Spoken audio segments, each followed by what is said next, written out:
Hello दोस्तों, स्वागत है आपका एक और वीडियो में। आज इस वीडियो में आपको दिखाऊंगा एक ऐसा स्टॉक जिसमें आने वाले समय में ब्रेकआउट आ सकता है। तो चलिए बिना लेट के वीडियो को स्टार्ट करते हैं। तो पहली जो कंपनी है उसका नाम है इन्फोसिस लिमिटेड। इस कंपनी को अगर हम 1 वीक टाइम फ्रेम पर देखें तो आपको दिखेगा कि इससे पहले इसका एक हाई बन चुका है और उसी हाई पर इस समय ये पहुंच चुका है। तो इससे अगर हम लोग एक लाइन ड्रॉ करें, चलिए मैं ड्रॉ कर लेता हूं, तो आपको नज़र आएगा कि आज से ठीक 2 साल पहले यानी कि 28 मार्च 2020 पर इसका हाई बना था। उसके बाद इसमें एक तगड़ी सेलिंग आई थी।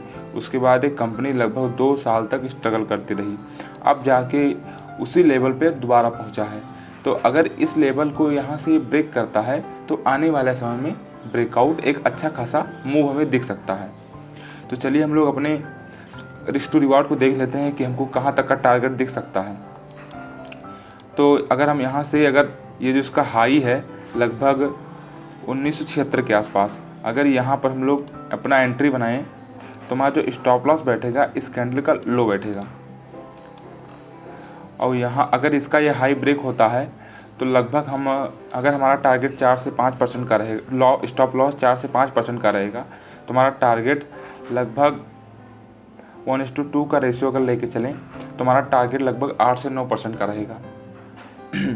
तो अगर आप इस स्टॉक को अगर कंसीडर करना चाहते हैं तो अपने रडार पर रख सकते हैं आने वाले समय के लिए।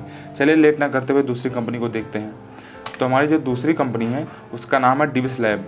अगर इसको भी हम 1 वीक टाइम फ्रेम पर देखें तो इसमें भी एक बहुत बढ़िया पैटर्न हमें दिखाई दे रहा है। और अगर हम एक लाइन ड्रॉ करें तो आपको देखिएगा कि इसमें एक ब्रेकआउट आ भी चुका है। और इसमें जो इसका लास्ट टाइम जो हाई बना था और 2021 में बना था, 18 अक्टूबर 2021 में, यानी कि इसका हाई बने लगभग 3 साल हो चुके हैं। 3 साल बाद उसी लेवल पे ये दोबारा पहुंच चुका है और एक अच्छा खासा बाइंग कैंडल भी शो कर रहा है।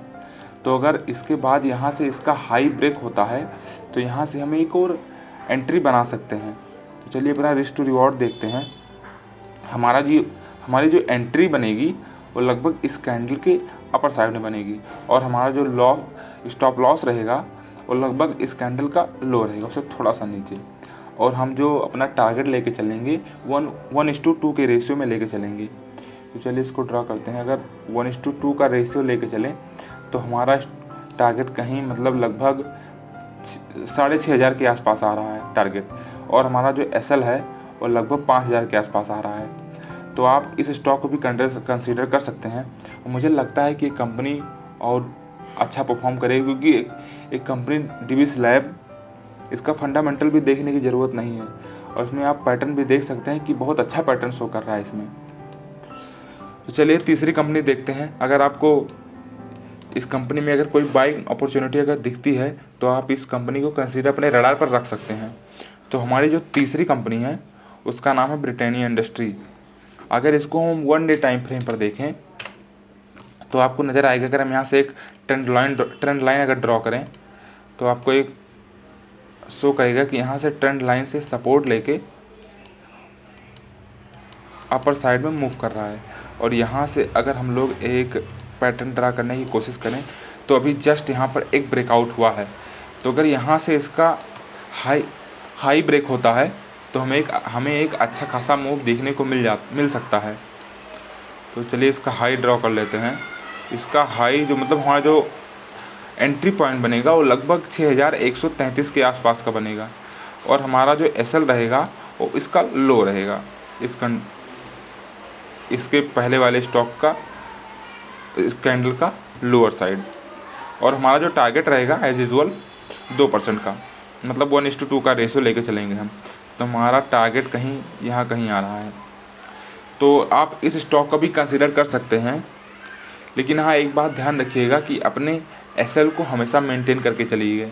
अगर आपको लगता है कि आपका टारगेट अचीव हो गया है या तो आप प्रॉफिट बुक कर लीजिए, लेकिन अगर आप और होल्ड करना चाहते हैं तो अपने एसएल को ज़रूर ट्रेल करते हुए चलें, ताकि आपका लॉस मिनिमाइज हो सके और आपका प्रॉफिट जो है और मैक्सिमाइज हो सके। ऐसे ही वीडियो देखने के लिए हमारे चैनल को सब्सक्राइब कर लीजिए। मिलते हैं नेक्स्ट वीडियो में, तब तक के लिए धन्यवाद।